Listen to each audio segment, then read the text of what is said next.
हमारा टॉपिक है if Rudyard Kipling की जो बहुत ही फेमस कविता है। तो जानते हैं, if you can keep your head when all about you are losing theirs and blaming it on you. Keep का मतलब होता है शांत रहना, ब्लेम का मतलब होता है दोष लगाना। जब सभी लोग आपके बारे में लूजिंग टॉक्स करें और आपके ऊपर आरोप लगाएं तो आपको अपने हेड को शांत रखना चाहिए। If you can trust yourself when all men doubt you and make allowance for their doubting too. जब सभी लोग आपके बारे में संदेह करें तो उनको संदेह डाउट करने दें, लेकिन आपको अपने ऊपर ट्रस्ट यानी विश्वास रखना चाहिए। इफ यू कैन वेट, अगर आप इंतजार कर सकते हैं, not be tired by waiting, तो आपको इंतजार करने से थकना नहीं चाहिए। एंड और बीइंग लाइट अबाउट, और अगर लोग आपके बारे में झूठ बोलते हैं, डोंट डील इन लाइज, तो आपको झूठ नहीं बोलना चाहिए।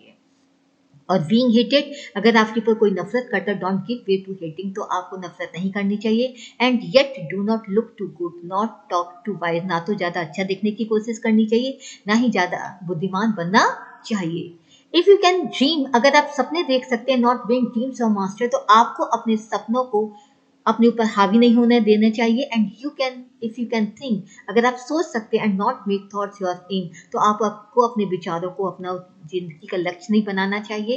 If you can meet with triumph and disaster, triumph and triumph का होता है विक्ट्री एंड डिजास्टर का होता है लॉस, यानी जीत और हार, डिफीट, दोनों ही जिंदगी के दो पहलू। तो इन दो इम्पोस्टर माने दोनों पाखंड जो कभी भी आती हूँ कभी भी जा सकती है, जो अप्स एंड डाउन होते हैं, तो उन दोनों को ही हमें अपनी ट्रीट दोज टू इम्पोस्ट, इन दोनों इम्पोस्टर्स को हमें सेम रूप में ही देखना चाहिए। If you can bear to hear the truth you have spoken, twisted by knaves to make it trap for fool, अगर आपने जो सत्य बोला है, अगर आप सच सुनने की ताकत रखते हैं, सहनशीलता रखते हैं, तो आपको सच बोलना चाहिए। और आपका जो सच होता है वही नेव से, यानी जो दुष्ट व्यक्ति होते हैं, जो डिसऑनेस्ट पर्सन होते हैं, वो मूर्खों के लिए आपकी ही बातों को, सच को तोड़ मरोड़ कर पेश कर देते हैं, जाल बिछा देते हैं।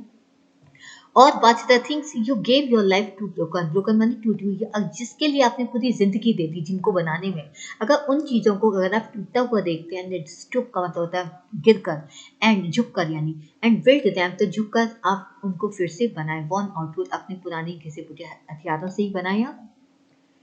If you can make one heap of all your winnings, तो एक विनिंग्स मतलब जीत, आपने जितनी भी जीत हासिल की है उन सबका अपने ढेर लगाते अपनी लाइफ में, and risk it on one turn off pitch end of pitch and loss का मतलब होता है अप्स एंड डाउन होते हैं। कहने का मतलब है जो आपने जीत हासिल की है उनको जिंदगी में आगे बढ़ने के लिए आपको रिस्क उठाना चाहिए।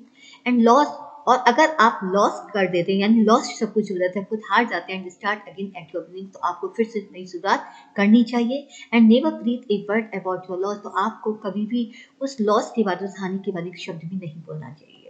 And if you can force your heart nerve and, अगर आप दिल को, हेड को, अपनी मांसपेशियों को आप फोकस करते हैं, to serve your turn long after they, तो वो लंबे समय तक वो जा चुकी होती है, तो आपको अपनी चीज़ों को ध्यान रखना चाहिए। तो hold on when there is nothing, जब आपके पास कुछ भी नहीं होता तो आप चीज़ों को संभाल, आप होल्ड ऑन करें, क्या, एक्सेप्ट द विल, केवल आपकी विल पावर होती है जो हम विच सेज टू देम, जो हमेशा कहती है hold on.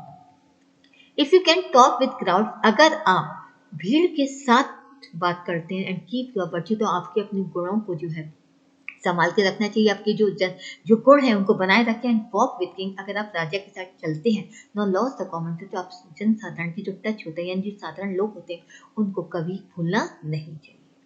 If neither force not loving friends can hurt you, तो ऐसे में आपके ना दो फोर्स माने दुश्मन होता है, लविंग फ्रेंड माने आपके जो प्यारे दोस्त होते हैं वो कभी आपको हर्ट नहीं, चोट नहीं पहुंचा सकते। If all man count with you, यदि सभी व्यक्ति अगर आपके विश्वास करते हैं, बट नन टू मच, लेकिन कुछ ज्यादा लोग नहीं ऐसे होते जो आपके ऊपर विश्वास नहीं करते।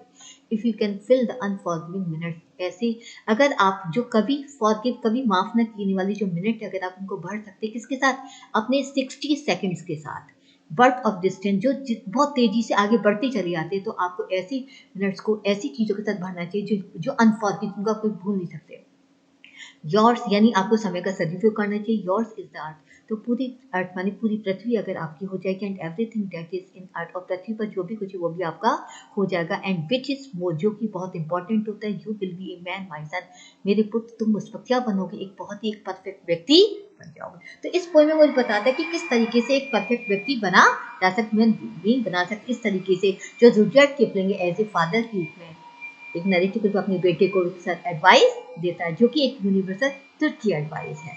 तो उम्मीद करती हूँ आप इस पॉइंट को अच्छी तरीके से समझ गए होंगे। Thank you very much.